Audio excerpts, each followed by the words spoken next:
So yes, I am reviewing the Arcane deck series today. White and black. That's how it is currently offered. So yes, what are some good and bad things about this deck series? Well, first off, it's a really cool just deck design.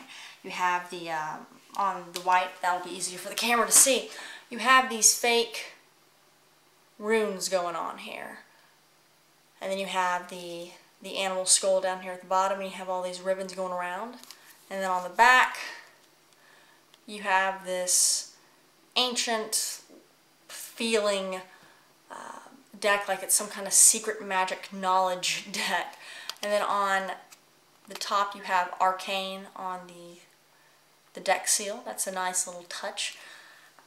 So yes, what would I say about these cards? You have the also the pretty scroll work on the side. Well, not the scroll work, but the kind of wispy, ribbony scroll work. And there is no barcode for you to do barcode reveal. What would I say about these? What are some pros and cons about them? Well, first off, they look good. You're going to definitely be making a statement. If the statement piece is what you're wanting, I would say get this or some other great decks presented to you by Illusionist. If you want a really big statement piece, I would go with the black cards. That's just a personal preference, though. One thing that I'll go ahead and note before I get into it: the black and the white are exactly the same, except for, well, actually, let me go ahead and get into it because you can't see it on the black. So opening up the black, let me hold up a card because it has higher contrast on here. On the black, you have rays coming off of the side. And it's a really great high contrast on the black too, by the way. It looks really great. So you have the rays on the sides here, if you can't tell. And then on the white, you have, if it'll focus, speckles. So instead of rays, you got speckles on the white. And again, nice little gray and white contrasting colors there. Alright, so, are there any big, how on earth did that happen? Are there any big differences between the decks? Like I said, no, not really. You have the creepy jokers, you have the same great ace, and the jokers do have a built-in reveal. Where it says Arcane there, on the other joker it says Three of Hearts. And it looks like this evil jester coming out at you, so it's pretty cool. As far as the red is a really great color. The color choice is just astounding here. It's a crimson, and it may not come out as a very, very dark, deep red, but it is a very dark, deep red on the card. So it's a very nice color there, color choice. As far as the suits are concerned, you have more of the blackout, obviously, effect on the black cards than you do on the white, but the white you have more of the wispy, creepier kind of feel to them than you do on the black. The black, you really don't see any of the wispy detailing, but on the white you do see the wispy detailing. It is there on the black, it's just a lot more noticeable on the white. And they're whited out and stuff, and both of the cards look very cool, very creepy, very magical and mysterious, as if they're kind of forbidden secret knowledge cards there. And I think that's what they're going for with the runes. Let me get to the ace on this one. And then the joker. And, aha, there we are.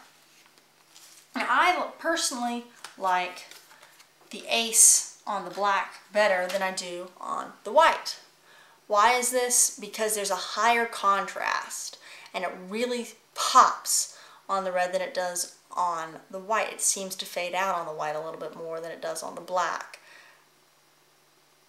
So it's very, very nice. Both of them are very nice, but I just think the black looks a little bit crisper and cleaner. And to show you that built-in reveal on the jokers, see it says Three of Hearts there? And on the black, it looks more like fire than it does on smoke, than it does on the on the white, which looks more like smoke. So yes, do I recommend these? I do, but with an asterisk. I don't know how to make an asterisk with my hands, so just asterisks. They're great. They're awesome cards, and one thing that might be the problem with it that I see is that they are such great cards, and they are so cool, and they are so kind of creepy looking that it may freak your spectators out. I don't typically have problems with spectators realizing, well, not realizing, but thinking that cards are gaffed somehow, because that's the whole point of gaff deck. You don't want them to think that it is gaffed. But with these cards, I have people double checking and being kind of more suspicious with what I do, even though I'm doing nothing different than I would do with a standard deck of cards. It's just something that I notice. It's because it's the different style of backing. They look creepy when you turn them over. Yeah, it's one of those things where if you have a spectator, gauge your spectator on that, if they would or would not freak out over something that looks really different. Some people do, some people don't. I hear from both sides where people do and don't have problems with this.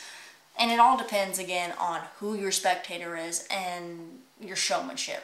You know, you can make someone uneasy with regular cards, you know, if you're doing all this crazy stuff and people don't like that. I mean, it all depends.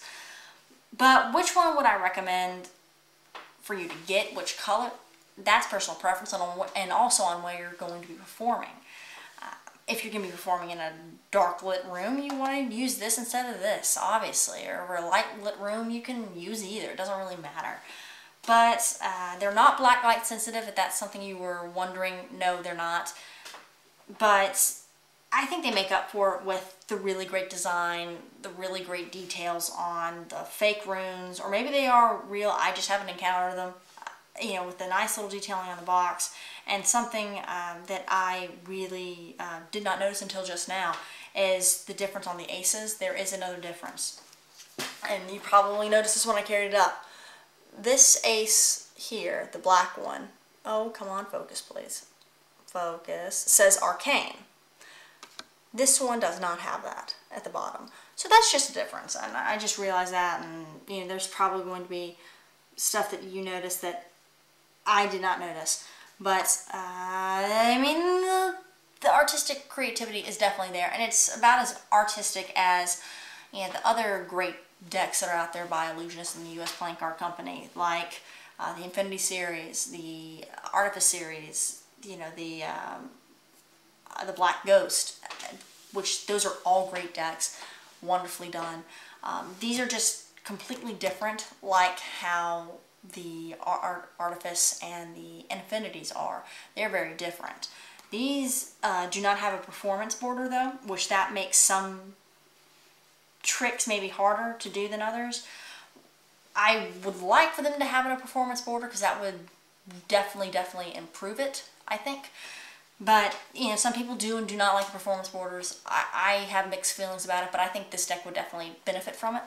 So yes, I may not have covered what you wanted me to cover in this, but let me know what it is that I didn't cover, and I will be sure to send out either a video or some kind of, you know, post your comment up higher so that people realize that I missed something that they need to know. But yes, if you like this deck, let me know. If you don't like it, let me know. And I will see you guys next time on the next deck review.